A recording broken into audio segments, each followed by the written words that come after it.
A ver, ¿quién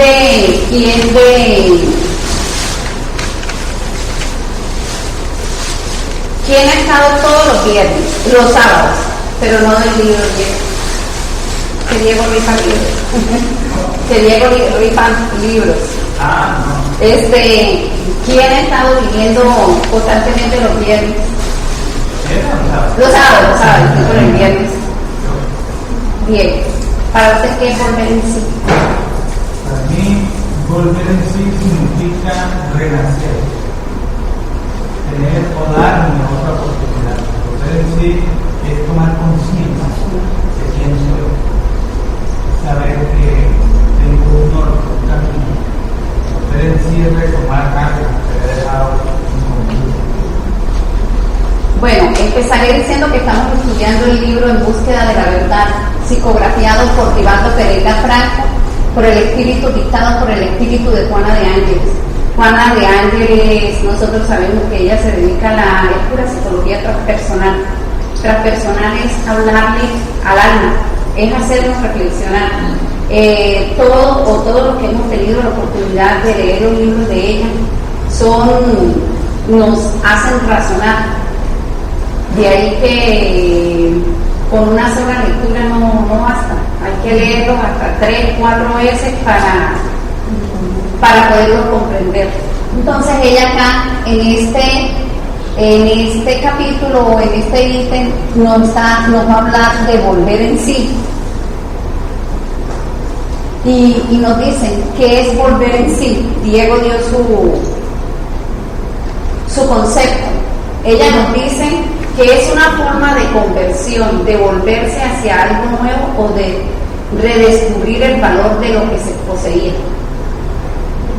¿Qué quiere conversión? Conversión es transformar, es cambiar para ser mejores, ¿no? ¿Ustedes creen que nosotros hemos vuelto en sí en alguna situación de nuestra existencia?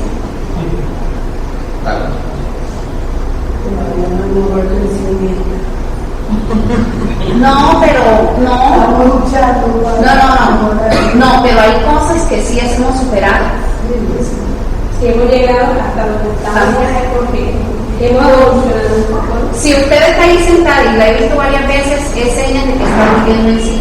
Entonces sí ha hecho está haciendo. Lo que pasa es que nosotros no podemos decir que nosotros vamos a cambiar de la noche a la mañana. Son una cantidad de raíces que tenemos nosotros del ayer, tantas existencias, tantos milenarios nosotros como espíritus.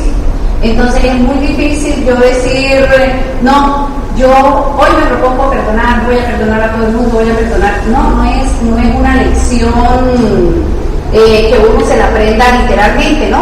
Sino, no, porque enseguida que salgamos allá afuera, aquí podemos decir que sí lo podemos hacer y salimos allá afuera y llega alguien y nos pisa o nos dice algo y enseguida pero nosotros sí está en nosotros el querer hacer ese cambio, el querer mejorar un poquito, ¿no?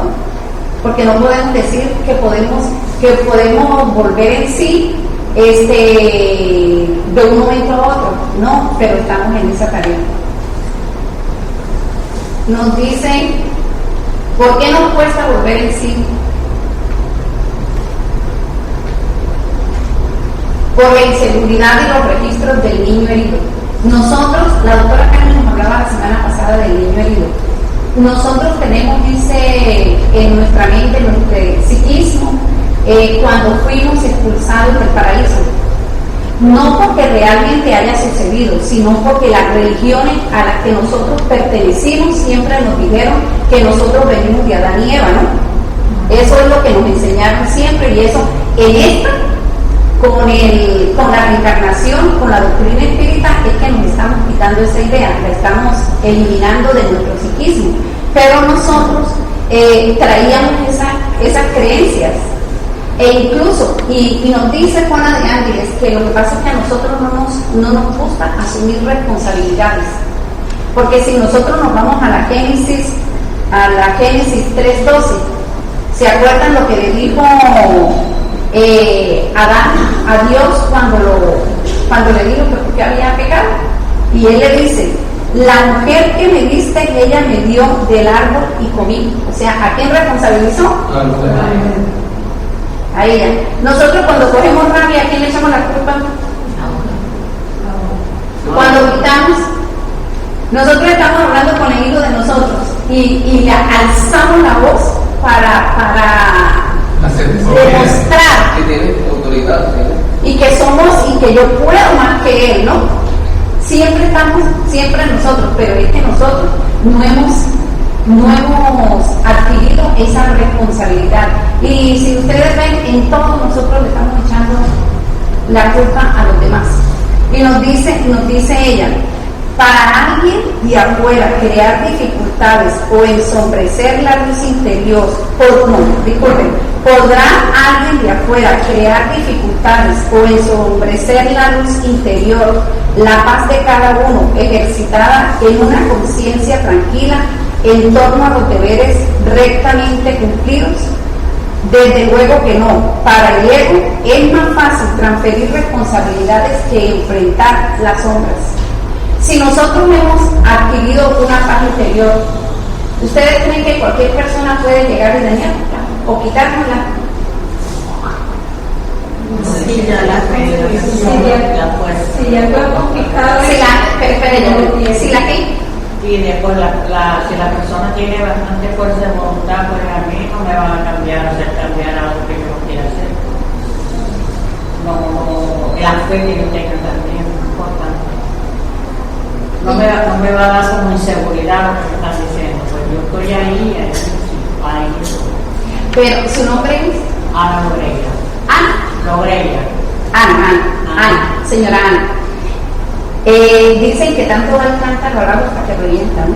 Dicen. Así por ejemplo, nosotros tratamos de llegar con una paz interior, o en cierto momento, no necesariamente acá, en la casa, estamos con esa tranquilidad, con esa paz. Y llega alguien, y nosotros, por más que uno diga, no voy a coger rabia, y repite el mismo CD, hasta que uno... Algo le pasó, por eso. ¿Pero por qué? Pero es porque nosotros todavía no hemos conquistado. Si tú la conquistaste, viene uno y te dice esto, te dice otro, pero tú estás firme porque ya tienes esa virtud y no la quieres. Pero es como nosotros no la hemos conquistado con cualquier cosa la perdemos. E incluso, Divanco cuenta una anécdota que él en un aeropuerto estaba haciendo una fila. Muchos de acá lo han escuchado.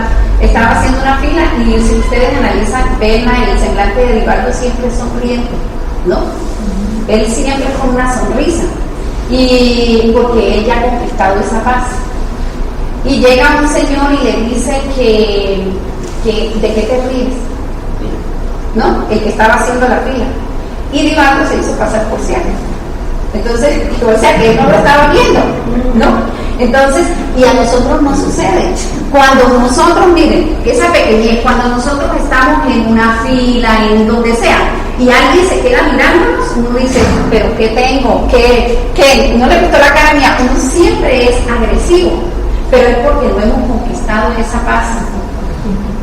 A mí cuando me sucede, yo digo, y lo que pasa es que usted me hace acordar a una hermana que yo quiero tanto, y para bajar, pero es que en nosotros todavía hay esa como inseguridad. Es eso. ¿Alguna pregunta hasta acá? No, repite la reflexión.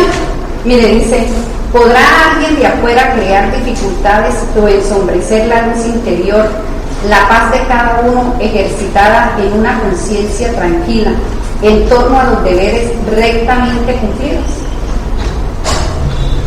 Ahí está claro. Que cuando una conquista... O sea, por eso no nos perturbaría de acuerdo a la conquista ya. O sea, que la frase lo está diciendo. Y nos dice... Directamente. Y dice, desde luego que no. Para el ego es más fácil transferir responsabilidades que enfrentar las sombras.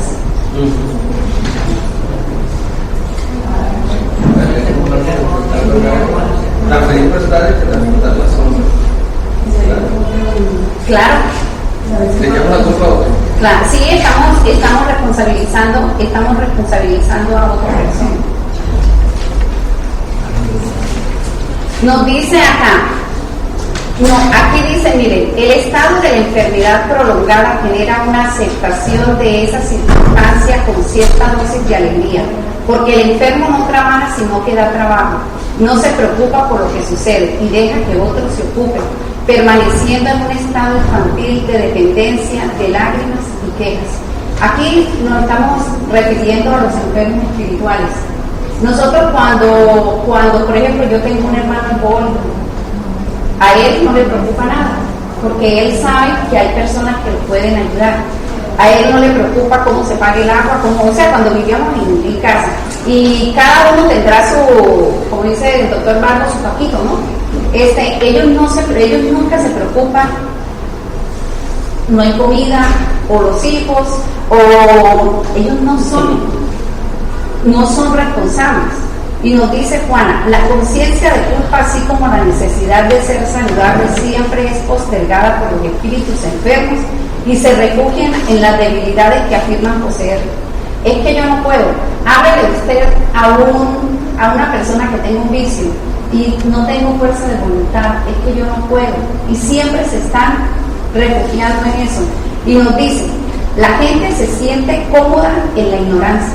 Yo creo más bien que es el grado de evolución del ser humano, porque nosotros muchas veces les hablamos, y el mismo Jesús decía que la demasiada luz encandilaba, y nosotros muchas veces llegamos con el conocimiento espírita, nada más con hablarles de la reencarnación, y hay gente que no lo acepta, y no lo acepta, y no lo acepta, y entonces se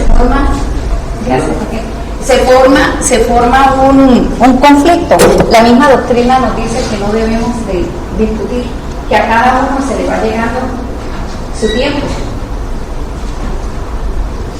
Repite esa partecita para que doña Señora, usted hacía una pregunta. ¿Tiene alguna pregunta, señora? No, con relación a esa frase que acaba, ella hizo una pregunta. La gente se siente cómoda en la ignorancia.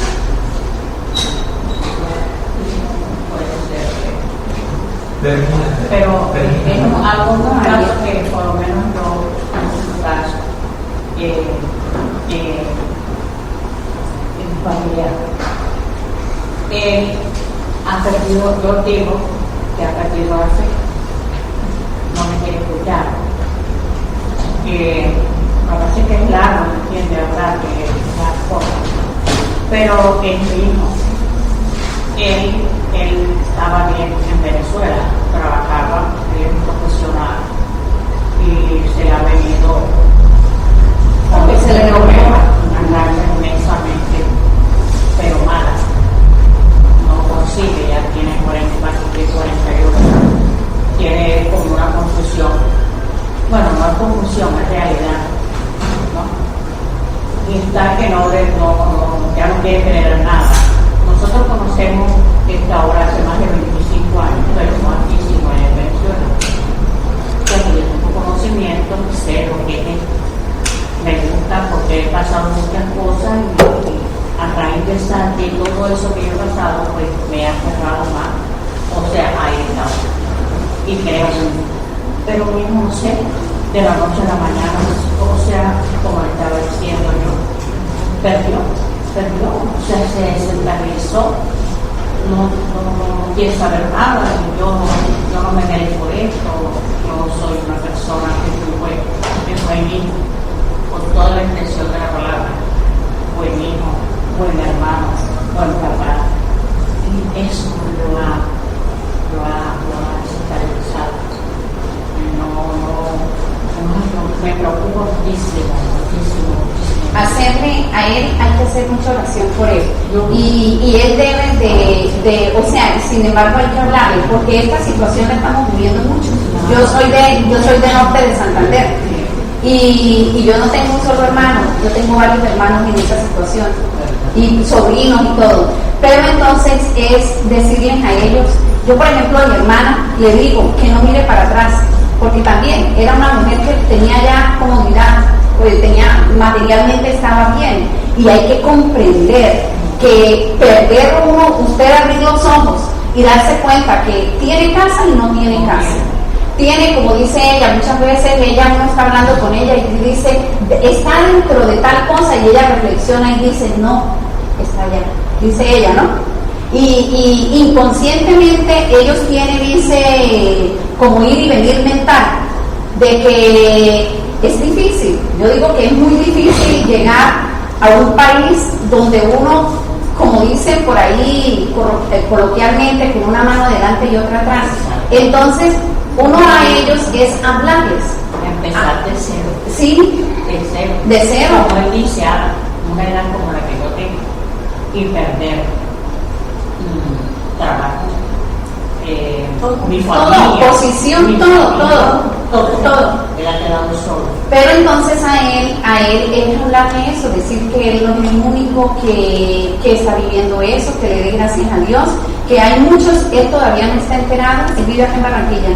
Está aquí ahora. Mire, él todavía no está enterado de todas las muertes que están sucediendo allá.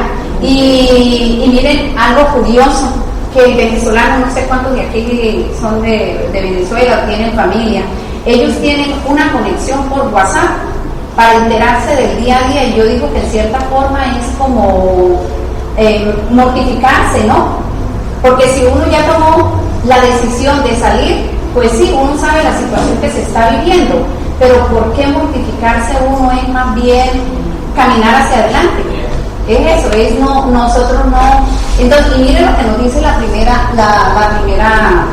respuesta: por la inseguridad de los registros del niño herido. El niño herido es un niño orgulloso, vanidoso, o sea, y es válido. Él lo tenía todo y lo perdió, y es válido. Pues, y no es que seamos materialistas, pero es que vivimos en un planeta donde necesitamos que lo primero para nosotros salir de la casa es echarnos 5,000 pesos al bolsillo, porque si no nos toca irnos a pie y no estamos acostumbrados a todo ese trayecto a pie. Entonces, nada más partiendo de ahí, y cuando uno se levanta y no tiene una moneda en el bolsillo, es difícil. Rafael. En la Biblia hay un pasaje, no sé exactamente cuál es, sobre la mujer de San, no sé si se acuerdan del tema ese. Lot, la esposa de Lot. Bueno, ahí está la respuesta.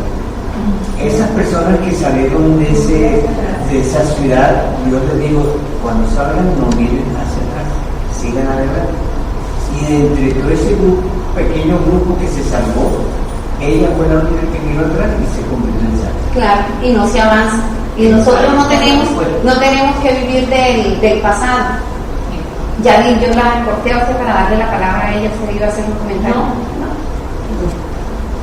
Bueno, acá tenemos las 3 parábolas que trata en este libro Juana de Ángeles, y nos dice: en especial las narradas por Lucas son valiosos tratados de psicoterapias espirituales, morales, sociales y liberadoras. Nosotros vemos a Jesús como ese psicólogo de almas, ¿no? Cuando él narraba estas parábolas era como para que uno, porque nosotros acá, con lo que hemos estudiado, el hijo pródigo, hemos esclarecido muchas cosas y nos hemos cuestionado y hemos tenido respuestas a muchas cosas que nosotros no sabíamos, porque hemos prácticamente, y lo seguiremos analizando como que renglón a renglón. Nosotros acá vemos, Lucas es de los 4 evangelios, nos dice que nosotros sabemos que él es médico, ¿no? Era médico. Doctora, sí, era médico, es médico. Doctora, usted me dijo de Pablo y Esteban. En el libro de Pablo y Esteban dice, ¿por qué se sabe que él es médico? Era médico. Era médico, sí, porque... Ahora, no es de los 4 evangelios, de los 4 evangelistas. Evangelistas, sí, evangelistas. De los 4 evangelistas, Lucas era el más instruido, era médico. Y por recomendación de Pablo, porque Pablo pensó escribir él, hacer él, le recomendó que recopilara al máximo lo que pudiera sobre la vida de Jesús. Pero Pablo no pudo hacer un evangelio. Él Lucas recopiló todo y presentó sus escritos, que fueron aceptados, ya sabemos,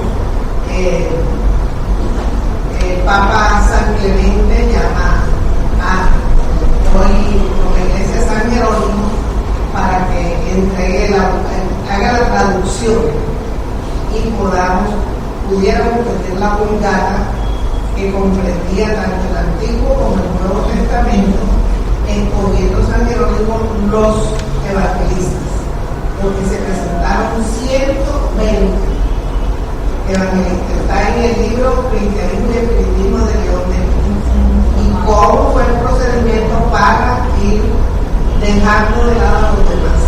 Y tenemos en cuenta que ni Lucas ni Marcos conocieron a Jesús. Marcos, hijo de María, de una de las María era así estaba detrás de Jesús. Ella le contaba a su muchacho, porque era un niño, que es otro de los evangelios. Porque la fuente de María era una fuente fidedigna para Marcos. E igualmente Lucas, y dice bueno de él, que el evangelio de Lucas es considerado uno de los más bellos escritos de la humanidad. Dicen que tiene una prosa magnífica y que es un excelente estilo literario, que es el mejor, y que Lucas, él empezó a indagar a las personas que vivieron con Jesús para mayor conocimiento. Y el evangelio de él es llamado el evangelio de los pobres, el evangelio de la oración, y el apóstol, él es llamado el apóstol de la misericordia, porque habla mucho a los pobres. En cuanto, es que yo una vez escuché la pregunta que por qué se sabía que él era médico. Entonces en Colosenses 4:14 él dice: Lucas el médico amado los saluda, y se dan cuenta por este saludo que él era médico. Y esa carta la escribe Pablo. Entonces Pablo que hace mención de su título. Y él es recomendado por Pablo, o sea, Pablo le da esa tarea de ir y hablar con María, la madre de Jesús, para que le cuente. Y él en los dos, él es el evangelio que sí habla del nacimiento de Jesús, con todos los datos. E incluso hay algo que a mí una vez, me acuerdo hace muchos años, un hermano mío muy católico, él me dijo que el Magnífica, no sé lo que han... El Magnífica, ¿no? Que el Magnífica, ¿cómo iba a saber Lucas del Magnífica? ¿No? Y estudiando sobre Lucas dice que María le redactó el Magnífica. Porque como ustedes saben que a nosotros siempre nos enseñaron que la Biblia es escrita por el hombre, inspirada por Dios, ¿no? Eso es lo que siempre nos enseñaron a nosotros. Y ahí vemos que María ayuda, le cuenta el momento que ella, esa revelación de que iba a ser la madre de Jesús, el Mesías. Entonces aquí nosotros tenemos las tres parábolas que estamos estudiando.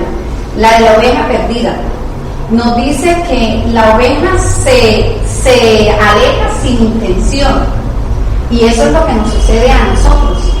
Nosotros muchas veces caemos en los errores, pero no porque queramos, ¿no?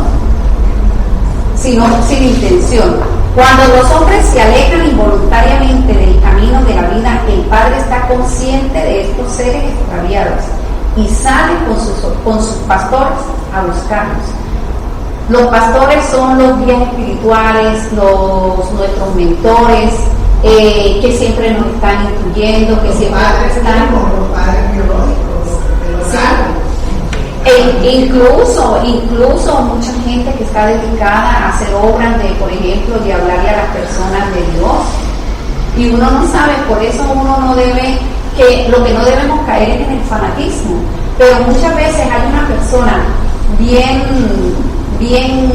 ¿cómo les digo yo?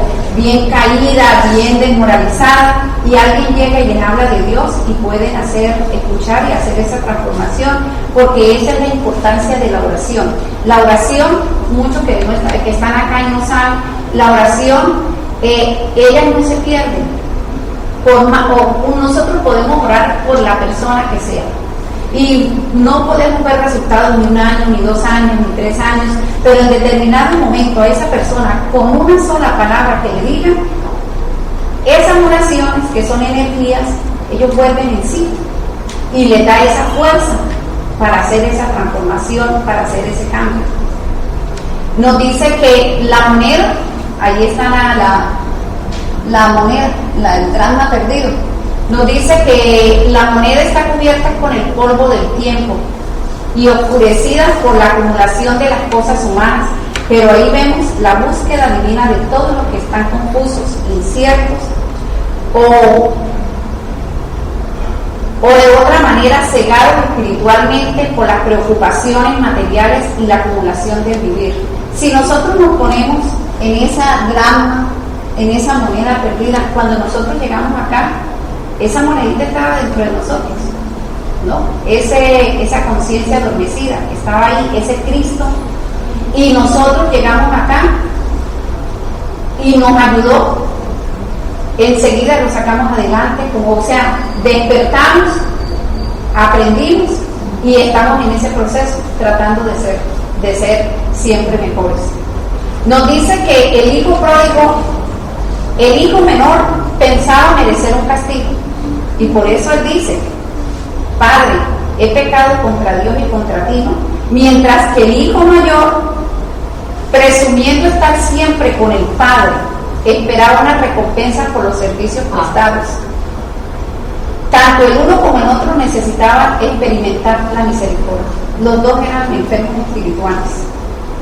Y nos dice que la lógica de la misericordia no necesita de premio o de castigo, sino de acoger a todo el que necesita ser perdonado.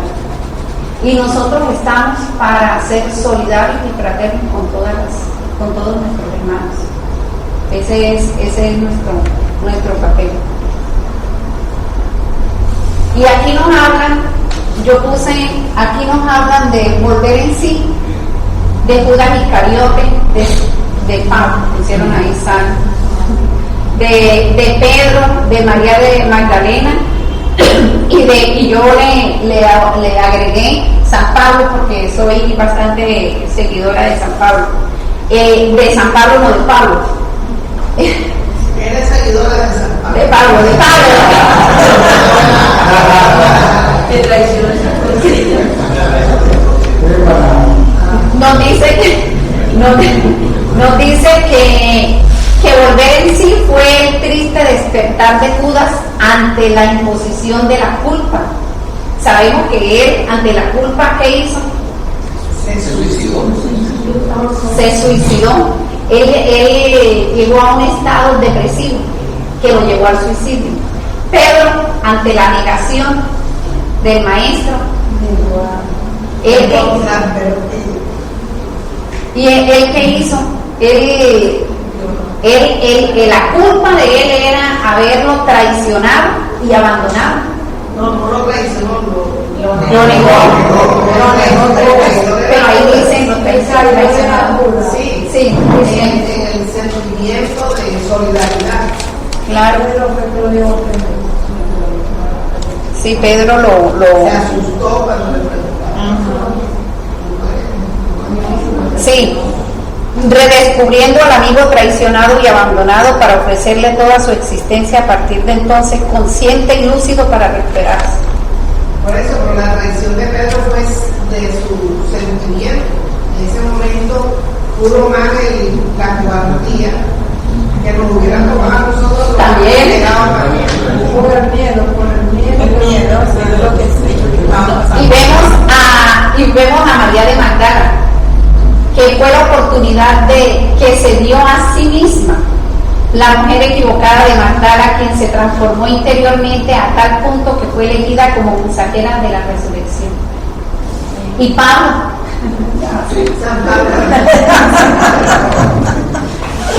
nosotros vemos esa conversión de él, por eso no lo traje, porque dicen que las dos grandes conversiones de la Biblia están la de María Magdalena y de la de Pablo, que él, es que yo me pongo a analizar a Pablo y ustedes saben lo que es, y miren, para que le diga a su hijo, él lo tenía todo, doctor de la ley, buena prosa, buena no, y él en ese tenía mucho orgullo, claro, mucho orgullo. E incluso hay un libro espírita que dice que cuando él llega a la casa del camino y ve a Esteban predicando, sintió celos porque pensaba que él era el mejor orador. Y de ver a Esteban y esa palabra le molestó y se retiró, porque él iba a la casa del camino, era coger preso a Pedro, y encontró así en el atril a Esteban.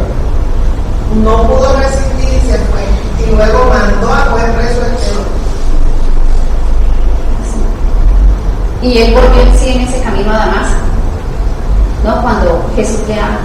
Y sobre todo que es un ejemplo de la misericordia que tiene el Maestro Jesús con nosotros, porque él, a pesar de todo lo que hizo, él nos da esa oportunidad de cambio. Ah, claro. Y él Sí. un ejemplo vivo de lo que no estamos solos.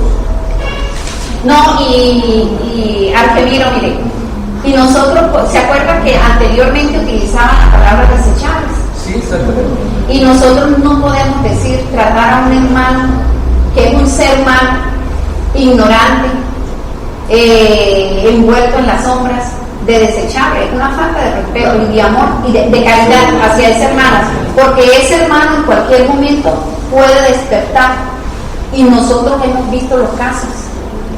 Y entonces nosotros vemos que en cualquier momento de nuestra existencia, cualquier persona puede volver en sí. Nos dice acá, aquí nos hablan es de por qué ese niño herido. Nos dice que probablemente los padres y educadores que se encargaron de conducir y orientar los primeros pasos del niño fueron a su vez víctimas de la misma imposición, consecuencia de la ignorancia de los progenitores que se comportaron sin piedad y con indiferencia, negligentes e exigiendo demasiado para ellos. Y ellos a su vez vienen a hacer lo mismo con los hijos. Vienen y nos dice que no es justo que el mismo cuadro de amargura se transfiera a las siguientes generaciones. Pero nosotros debemos cortar, nosotros debemos saber que si mi papá, si mi mamá cometió errores conmigo, no tengo una maestra. Yo digo que de las grandes maestras que yo he tenido es mi madre. Mi madre se estresaba dándome correa. Y hoy en día, ¿y quién de aquí no llevó correa? Y entonces, pero era el momento, era la crianza, era ignorancia de ellos. Hoy en día nosotros no tenemos por qué caer en eso, en esos errores. Y nosotros aprendimos. A lo mejor era la forma de nosotros aprender. ¿Usted qué dice, doctora? ¿Con correa que aprendimos? No me dejé la correa. No, yo sí llegué, doctora.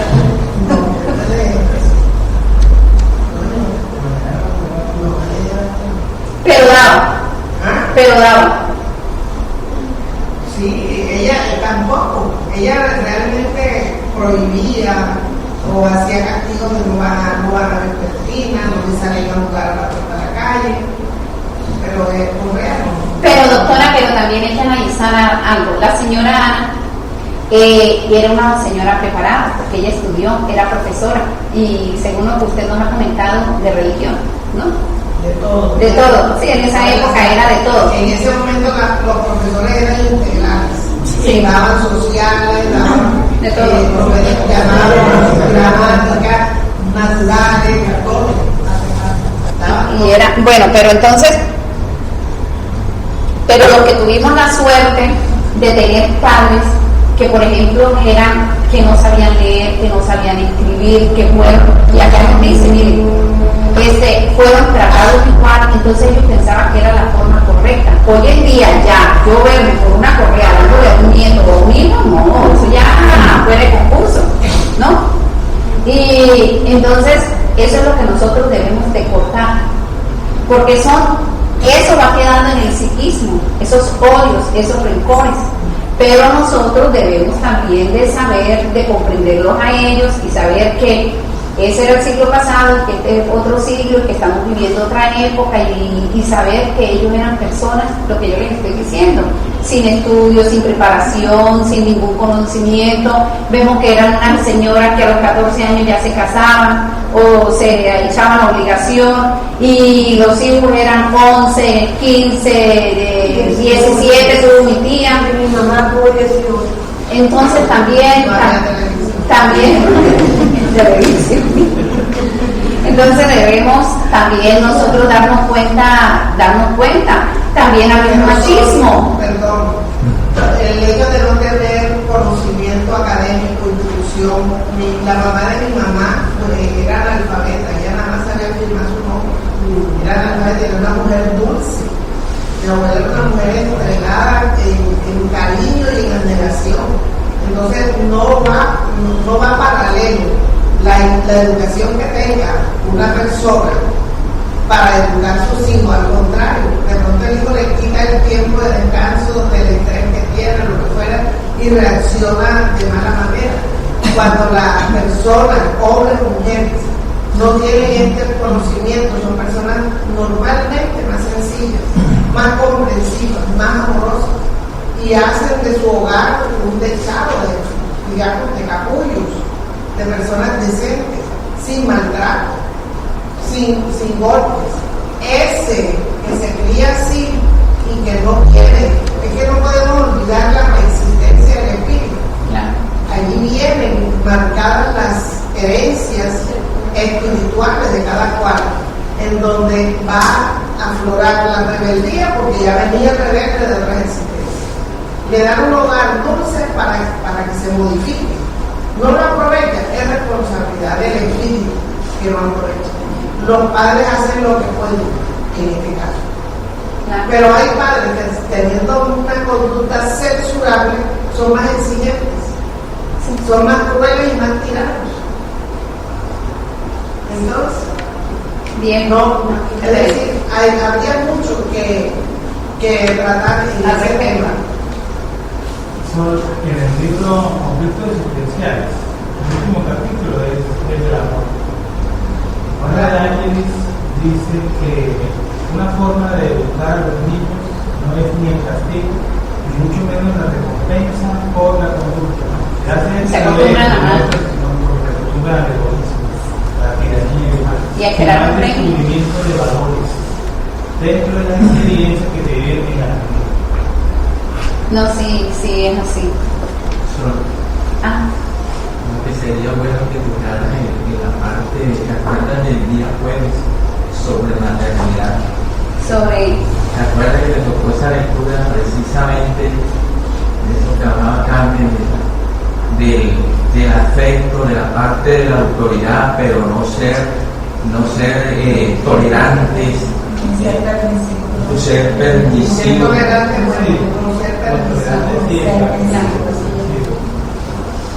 Pero volvemos a lo mismo, y todo va en el estado evolutivo de la persona y el amor que tengan hacia el hijo.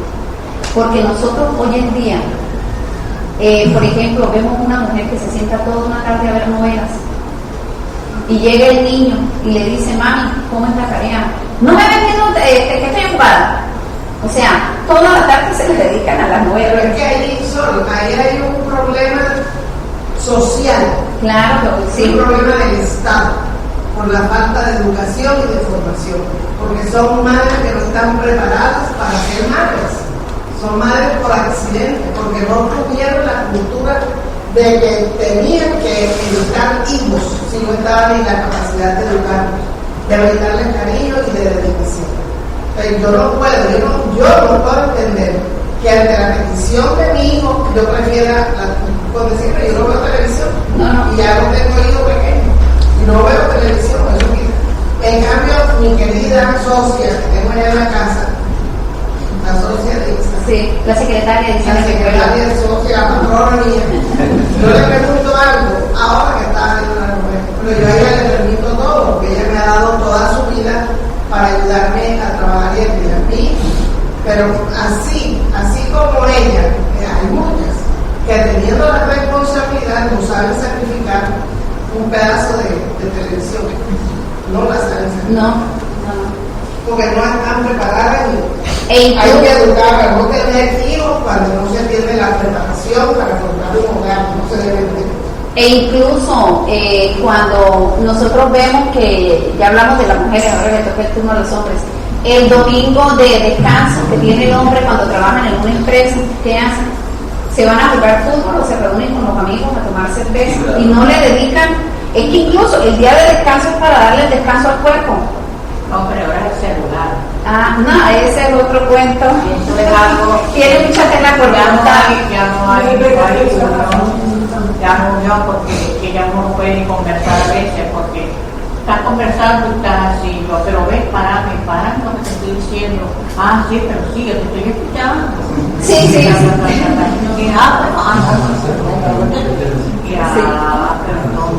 Sí, pero también todo eso va en la educación que se da en la casa. Por ahí había un comentario de que decían que un niño con una pataleta en un restaurante, porque le quitaron la tableta en el restaurante. Y entonces decía el abuelo, ¿por qué se la quitan? Désela. ¿Por qué vienen a formar el show acá en el restaurante y por qué no se la quitan en la casa? Él acá está haciendo lo que le dejan hacer en la casa. Y si nosotros lo analizamos, es verdad. Entonces nos dice, siguiendo con el tema, nos dice que no es justo que el mismo cuadro de amargura sea transferido a las siguientes generaciones. No, nosotros debemos de cortar eso. La conquista de la autoconciencia comienza con ese volver en sí. Es nosotros hacer ese reencuentro con nosotros mismos. Pero como decíamos en la lámina, en la primera, si nosotros no nos responsabilizamos de lo que hacemos y estamos transfiriendo todo a los demás, ¿cómo vamos a hacer esa transformación? Ahí es donde nosotros debemos de reflexionar y decir qué estoy haciendo mal, en qué debo cambiar. Y nos dice que en otras oportunidades, cuando la herida es muy profunda, se requiere una psicoterapia especializada. La doctrina espírita, acá llegan muchos, me voy a referir al Centro Sendero de Paz, muchas personas con problemas de obsesión o con problemas, todos los que hemos llegado aquí son problemas espirituales, ¿no? Porque acá no se resuelve, aquí no hay bolsa de empleo, ni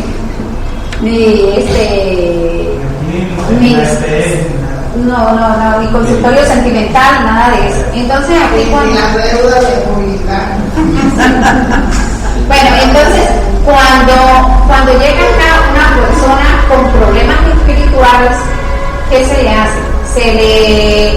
Primero empieza con una atención fraterna que la atiende la doctora Carmen para escuchar a esa persona y que ella exprese su problemática. Y recibe lo que estamos acá, esta charla va esclareciendo, así hay algunos dormidos, van esclareciendo los pases que se hacen al final son limpiezas que se le hacen a los centros neurofluídicos que tenemos nosotros. Son 7, ¿cierto? Que no me hagan quedar con lo principal. 115 o 120. Yo me quedé en 7. Bueno, los 7 principal. Ya ves, usted sabía que eran 115. Porque me acabo de enterar. No me voy a los principales. Bueno, el cuento es que se hacen esas limpiezas a los centros, el agua purificada nos sirve para terminar el tratamiento, pero a veces llegan personas con problemas, por ejemplo, de esquizofrénicos, ¿no? Que llegue a presentar una persona con un problema de esquizofrenia, con qué otro problema que toca que enviarlo a médico. Neurosis. Los traía en la mente y se me olvidaron. Entonces ya nosotros sabemos que sería una irresponsabilidad de nosotros decir que con el PAS sí se ayuda, pero él tiene que tener un tratamiento médico, ¿no? No debe de dejar de tomar sus medicamentos. Estas son terapias espirituales, pero los medicamentos le van a ayudar a ese tratamiento del médico. Por eso nosotros aquí, el que esté enfermo, el que tenga su problema físico, su dolencia, que vaya donde el médico, que haga siga su tratamiento, pero, y aquí nos dice ella, En otras oportunidades, cuando la herida es muy profunda, se requiere una psicoterapia especializada, ¿no? Es para que estemos claros con eso. Y con este sí dice que para muchos pacientes la libido es el alma de la vida y se valen de toda su pujanza para la autorrealización. De esa forma, no obstante, cuando alguna circunstancia genera un conflicto y tienen la impresión de haber perdido esa energía, se trastornan y abandonan todo, pensando solamente en el retorno de su función, de su aspiración preponderante. No sé si son tampoco eso la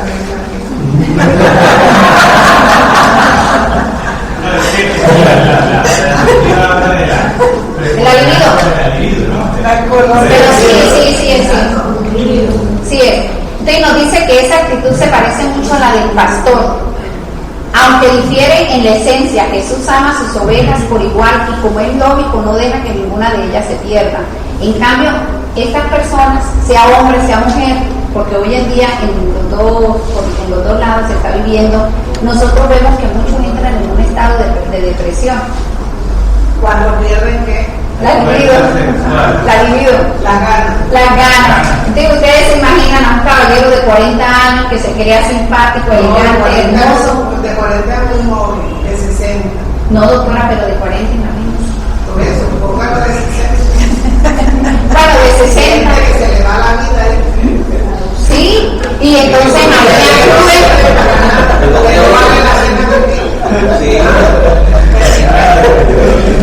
sí, no, por eso dice que empiezan una búsqueda incesante y nosotros vemos que van a consultorios brujos, ¿no? Todo lo que les receta. Todo.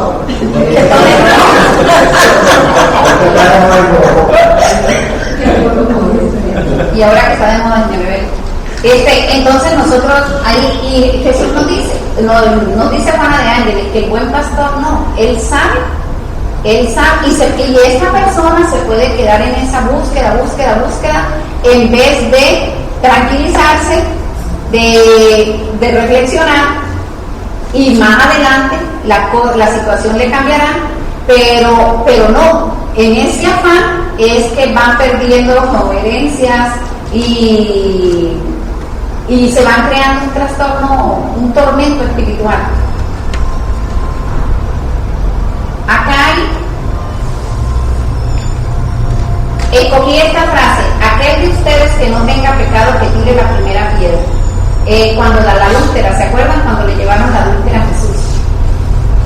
Él hablaba directamente, y ¿qué hicieron las personas? Se fueron alejando, porque todos de nosotros no deberíamos utilizar la crítica, porque todos de nosotros tenemos ese montón de piedras ahí. Y miren la otra: ¿quién de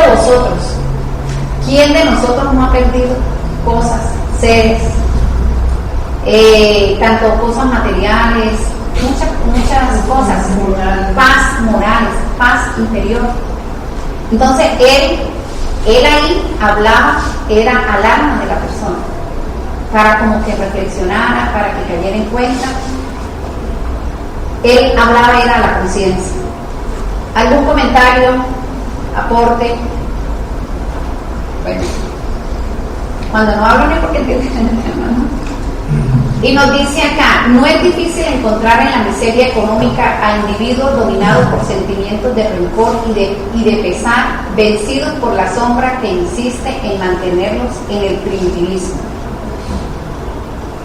Nosotros vemos que hay personas que tienen que tocar fondo para ellos reflexionar, para ellos cambiar, y era lo que habíamos hablado antes, de que nos dicen aquí los vicios, consecuencias espirituales, y nosotros lo sabemos, porque anteriormente se pensaba, o nosotros pensábamos que era algo del cuerpo. Sí. Es que el cuerpo me pide trago, es que el cuerpo me pide un cigarrillo, la carne es débil, ¿no?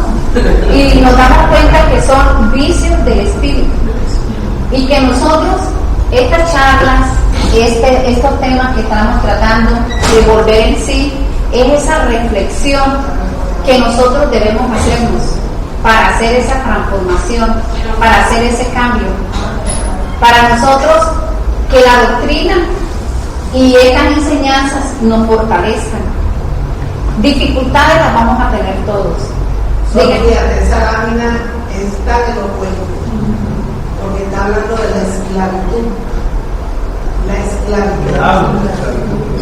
Es decir, la esclavitud no es la de la subjugación del ser humano por otro ser humano, es la propia persona que se esclaviza por estos vicios. Y eso que hay falta el vicio del sensualismo.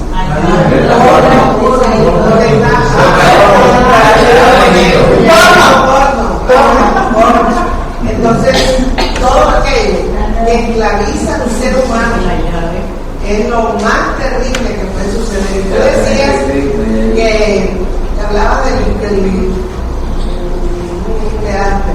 del aviso, de los que tocan fuego.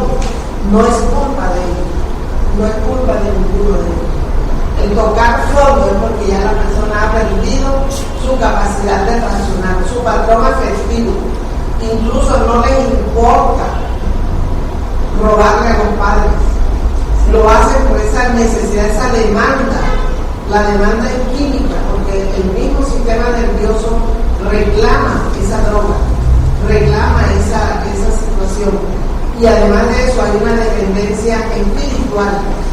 Esa población de enfermos que se acoplan como los viciosos encarnados para tener un poco de alivio, los incitan al trago, los incitan al cigarrillo, a los tóxicos, porque ellos desencarnaron con ese problema y no han tenido cómo reaccionar. Entonces hay una dependencia espiritual, una dependencia psíquica, una dependencia química y una debilidad, una fragilidad moral, una fragilidad mental, que es lo que los lleva con facilidad a esa esclavitud. Y muchas veces el niño lo muestra desde pequeño y los padres, por el excesivo amor, no lo ayudan. ¿No lo qué? Entre comillas, amor. Sí, entre comillas, amor. No nos ayudan. Es eso. Y defendean, si el niño coge un poquito de cerveza que quede, se alucina. Ay, mira, él te lo aplauden. Igual que el padre. Va a ser igual que el papá, y le aplauden. Y sí. El hogar tiene un papel fundamental en la educación. Claro. Nos dice Juana de Ángeles, la salud real consiste en el encuentro y la asimilación de esos bienes para la paz interior y para el equilibrio. Y para el equilibrio emocional, superados por la culpa. En esas circunstancias, el niño herido que existe en cada persona está renovado, sin cicatrices ni marcas de trastornos pasados, viviendo la individuación. Volvemos a repetir lo mismo. Es que el niño herido es el adulto que viene marcado desde la infancia. Desde la infancia. Y incluso de existencia anterior. Sí, que tiene mucha relación. Bueno, la siguiente es... Miren, muchas gracias. Continúa el coraje de seguir adelante en cualquier circunstancia.